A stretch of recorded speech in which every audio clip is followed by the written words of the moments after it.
Okay, so Coach, tell me a little bit about FBA as a whole. Kind of, how many teams do you guys usually carry? What do you guys focus on? Well, FBA, we start on the big field, so we try to get 13s and 14s together, and we really practice the developmental portion of it and really teach them how the game is, so that when the funnel does tighten up on them the next year, the next 2 years, that they have a great idea of how the game actually goes at a showcase level, because it is totally different than high school baseball. It's an individual game that we're trying to teach these guys. Not that they're not trying to win as a team, but to show their attributes as an individual player and then hone those skills to a point where somebody wants to watch them at a higher level do that. Um, One of the hardest parts is really, really, really when they get to that underclass level, is teaching them how the showcases actually work, because we're not doing those at a 13, 14. We're teaching them the game so that we can really, to use the same word, hone the tool that they have, because a majority of players have one, maybe two tools. The exceptional ones have three. So there's no such thing as a 5-tool guy, but we want to expand on the tools that they have, not work on their deficits so much.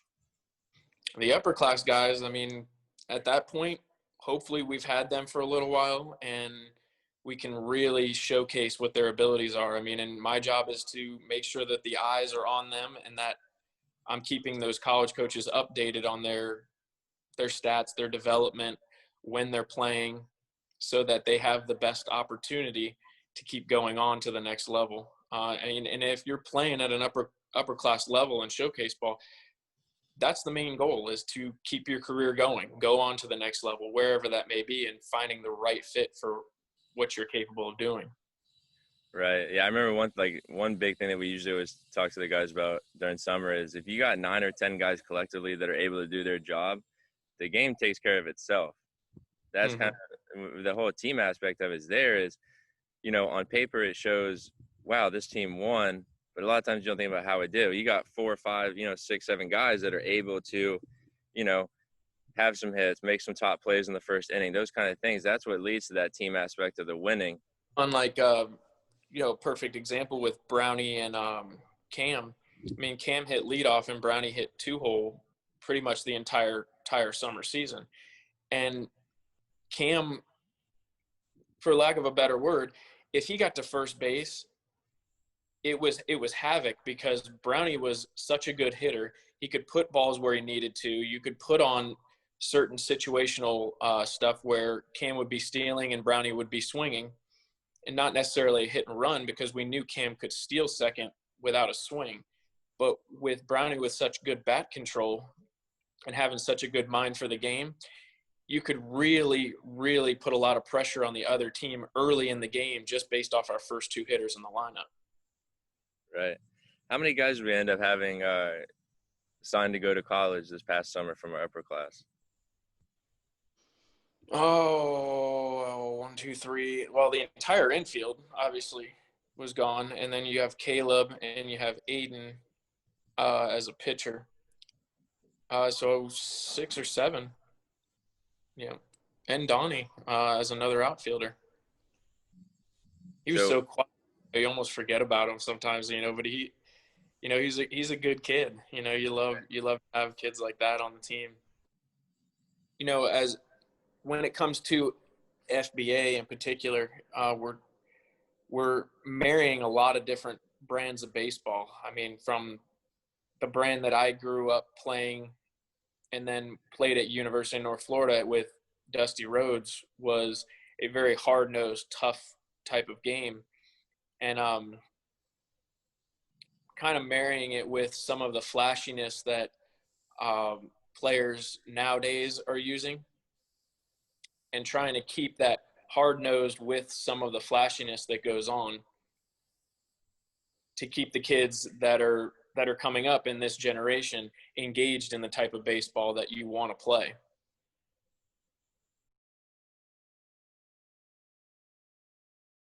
What is going on, everybody? Matt here with FBA TV. All right, so the next part we're going to do is we're going to go into a little bit segment what we call the Gauntlet Challenge. Okay, what I have in my hand here is our Gauntlet ball. All right, so over these next couple of weeks, we're going to hide this ball. We're going to give it to one of our players, and they are going to have the obligation to call somebody out during practice on any challenge that they feel that they want to do. Right, so if they can call out coaches for hitting events or fielding events or catchers or anything like that, and then whatever the kids want to do or the players, they can call it out, and we'll kind of go from there. All right, so let's go ahead and meet our first competitors. All right, so here we go. We got our first round competitors. I got Tanner Arrazio from Flather Palm Coast, left-hand pitcher for our upper class, and then I got Drake McCoy here, underclass infielder. All right, so Tanner had honors of calling out the first guy for the event. So Tanner, go ahead and run us through what we're going to be doing today. We're going to stand at the edge of the grass, and we're going to take alternate of 5 throws, and whoever hits the trash can 5 times in a row wins. You ain't winning. We'll see. All right, let's go. Trash can from this far. We got to pick them up and they haven't even got one? You might want to challenge them in something else, but... Thank you. We got one. Top, too.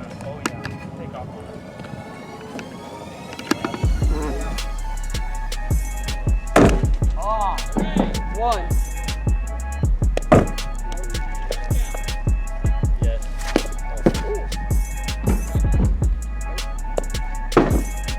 He's throwing the side on.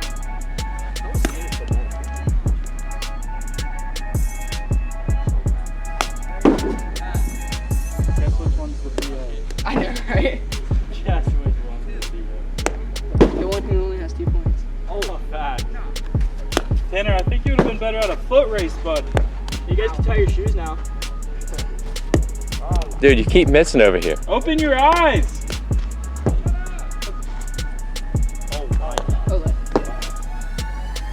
Oh, Yeah. 3. You need 2 more. we're going to 5. Oh. Oh. That hit the ground. That hit the ground first. Yes, it did. That hit the button. Oh! She like deflected hit us.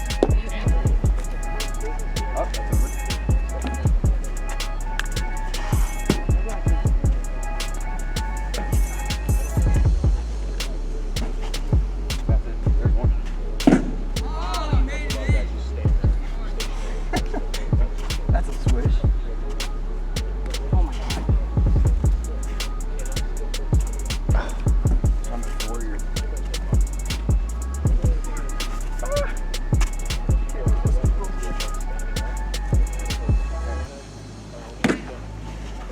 Tanner, Oh my god. how does it feel to be the first winner of the Gauntlet? Okay, but it took forever. It took too long. You have any words, Drake? Do you have any words? Yeah, my arm was hanging. Tanner, what are you going to make the loser do? I don't know. I'll decide. Decide now. Decide now. You got to decide. Decide? Ooh.